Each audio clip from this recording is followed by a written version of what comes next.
What would you do if you walked into a coffee shop in a foreign city and saw yourself sitting at a corner table?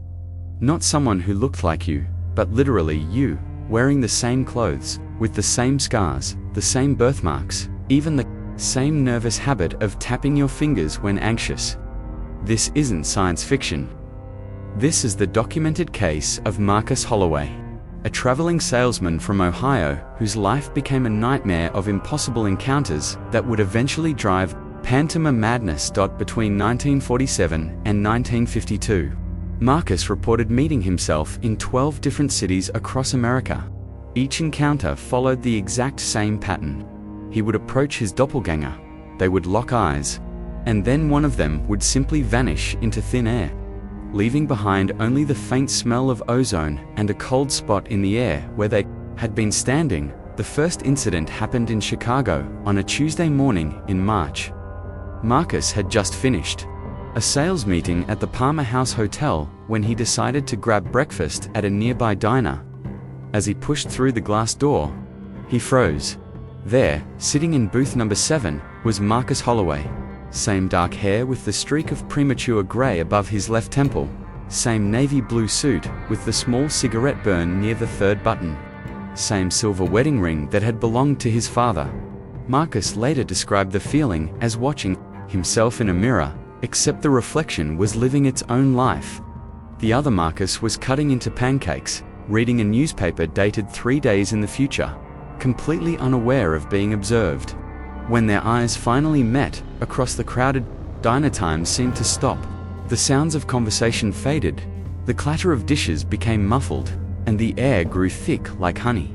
They stared at each other for what felt like hours but was probably only seconds.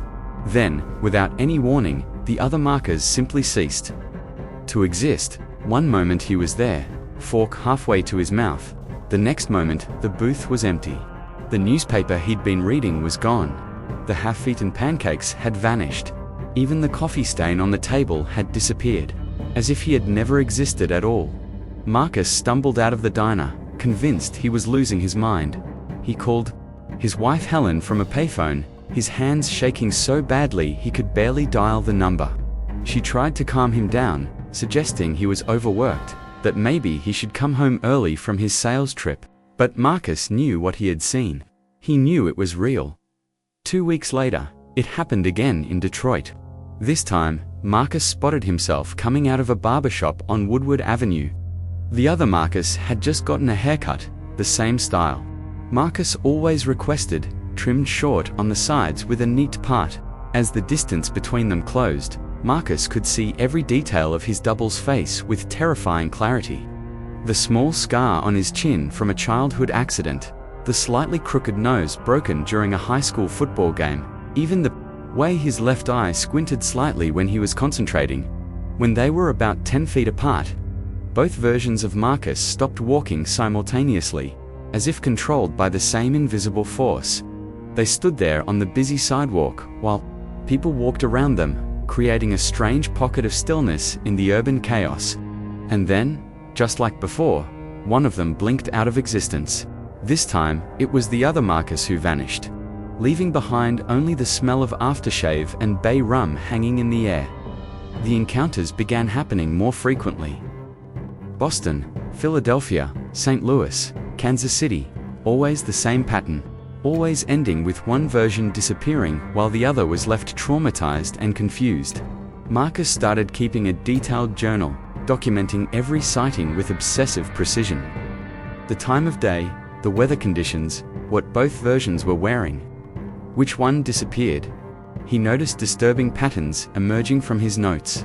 The other Marcus always seemed to be living slightly ahead in time, reading newspapers from the future, wearing seasonal clothes before the weather changed, sometimes appearing older or more weathered than Marcus felt. In Cleveland, the other Marcus had a wedding ring tan, but no ring, suggesting a future divorce. In Pittsburgh, he had a limp that the real Marcus didn't develop until months later after a car accident. The psychological toll was devastating. Marcus began avoiding mirrors, afraid he might see something looking back at him that wasn't quite right. He stopped eating in restaurants, terrified of seeing himself at another table. Sleep became impossible without medication, as he was haunted by dreams of infinite versions of himself, stretching into eternity. His marriage started falling apart. Helen begged him to see a psychiatrist, but Marcus refused, knowing that no doctor would believe his story. How could he explain that he was being stalked by himself? That somewhere out there, other versions of Marcus Holloway were living lives that paralleled but didn't quite match his own. The breaking point came in Denver in November of 1951. Marcus was walking through Union Station when he saw not one, but three other versions of himself. They were standing in a triangle formation near the information booth, perfectly still, staring at each other with expressions of growing horror. When the real Marcus approached, all four versions locked eyes simultaneously. For a moment that lasted forever, Marcus experienced something indescribable. He could feel the thoughts and memories of his other selves flooding into his consciousness. He saw glimpses of lives unlived, paths not taken, different choices that had led to different outcomes. One version had become a doctor, another a criminal. The third had never left his hometown. Each one was unmistakably him, yet completely different. Then, one by one, the other versions began to disappear. First the doctor, then the criminal, then the small-town Marcus. Each vanishing was accompanied by a sound like tearing fabric and a flash of light that left afterimages burned into Marcus's retinas. When it was over, he was alone in the station, surrounded by concerned strangers who asked if he was all right. That was the last documented encounter. Marcus returned home to Ohio, sold his territory, and became a recluse. He spent the remaining 11 years of his life in a small cabin outside Akron, filling notebook after notebook with theories about parallel dimensions, quantum mechanics, and the nature of reality itself. His wife left him in 1954, unable to cope with his increasingly erratic behavior. Marcus died in 1963, alone and forgotten. His body wasn't discovered for 3 weeks, and when the authorities cleaned out his cabin, they found over 200 notebooks filled with his obsessive documentation of the encounters.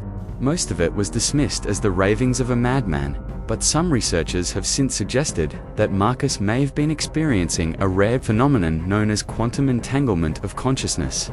The theory goes that in certain individuals, under specific conditions, the barriers between parallel realities become thin enough to allow brief intersections.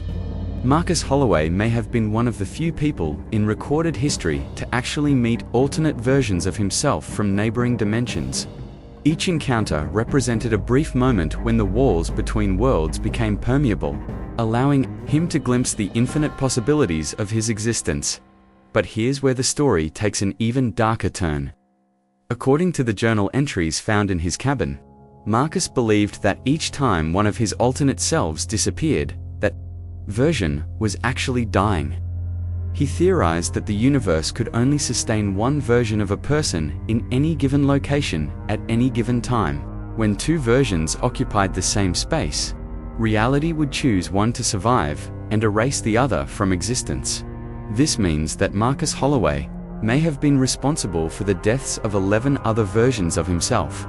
11 lives snuffed out simply because they happened to exist in the same place at the same time as their double. The guilt of this realization, whether real or imagined, consumed the final years of his life.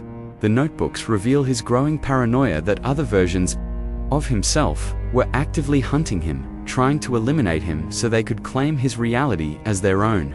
He wrote about seeing his face in crowds, always just out of clear sight, always watching. He became convinced that he was locked in an interdimensional war with himself, where only one Marcus Holloway could ultimately survive. In his final entry, dated just 3 days before his death, Marcus wrote, "I understand now. We're all the same person, scattered across infinite possibilities, but infinity is too much for one soul to bear. Soon, there will be only one left. I pray it won't be me."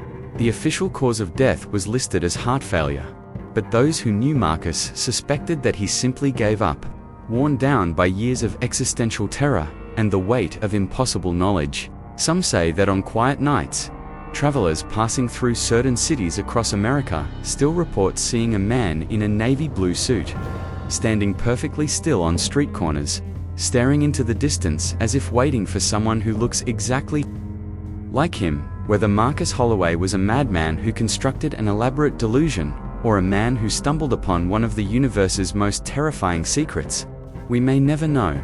But his story raises questions that keep scientists and philosophers awake at night. In an infinite multiverse, how many versions of you exist? And what would happen if you met them? Perhaps it's better that we never find out. After all, some doors are meant to stay closed, and some mirrors are too dangerous to look into. Because somewhere out there, in a reality just slightly different from our own, another version of you might be looking back